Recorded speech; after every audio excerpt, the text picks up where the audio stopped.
Welcome to Streamer Perspective. This is not a review, rather this is a series geared towards streamers that gives a brief overview of a game and what to expect from streaming it. This video I'll be looking at Everybody's Gone to the Rapture, currently available on PC through Steam and PlayStation 4. Everybody's Gone to the Rapture takes place in a small town in 1984. The town is mysteriously empty, almost like everyone simply vanished into thin air. Over the course of the game, you'll go through various parts of the town and witness the stories of multiple characters in the form of some ghostly apparitions, or through telephones or radios replaying conversations. As the game goes on, you will slowly piece together what has happened. This game is a walking simulator. There is nothing here besides walking and gradually unearthing the mystery of the town. If you're someone who typically streams faster-paced games or enjoys showcasing different game mechanics, this has none of that. The game never goes beyond following a spark of light pointing you towards the right area, or trying to position this little ball of light, and when you do that right, it kind of plays a sequence as well, which, mind you, a little bit awkward to do.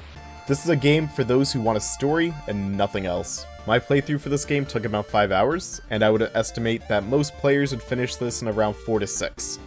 The one thing to take note of with this game is that it's not as linear as most others in this genre. You can kind of go wherever you want in the town at your own leisure.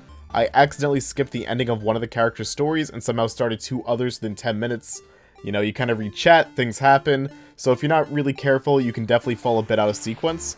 So just make sure to explore each area thoroughly, and this should be a non-issue. The optimization of the PC version is just kind of a mess. This game hits graphic cards really hard, and according to Steam reviews, more modern hardware for some reason is especially suffering with this title. My hardware is a bit older, so I cannot confirm nor deny those claims. I have my build, OBS settings, game settings, and my CPU and GPU usage while streaming in the description to give an idea.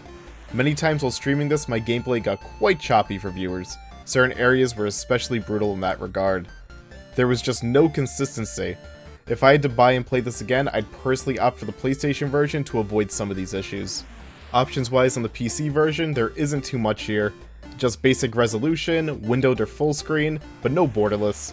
A few graphic options, an unlimited 30 or 60 frame rate cap, nothing in terms of field of view. There's a few accessibility options like a crosshair, a way to make replaying certain memories easier, and enhanced subtitles. Keyboard and mouse is rebindable, controller is not. There is only one audio slider that covers everything, which is not ideal, so kind of getting like a proper audio balance, good luck. And the language options include English, German, Spanish, French, Italian, Polski, Portuguese, Russian, and Japanese for the voiceover. And for subtitles, there are actually a lot of additional languages, including things like Korean. This game has non-stop story popping up. Expect the story to overpower you at times. If you're someone that doesn't like talking over the story, expect to sit there in silence quite often.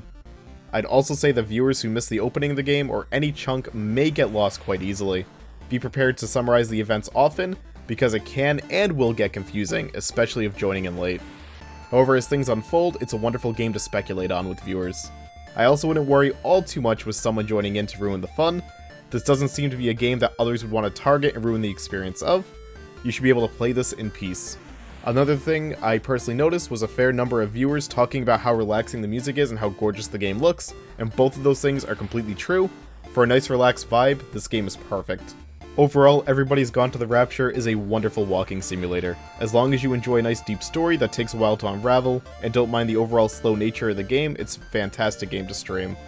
I'd avoid the PC version if possible, but if you have no other option and really want to experience this game, it's worth a shot. I definitely had a ton of fun presenting it, and if narrative games are your thing, I think this would be a hit.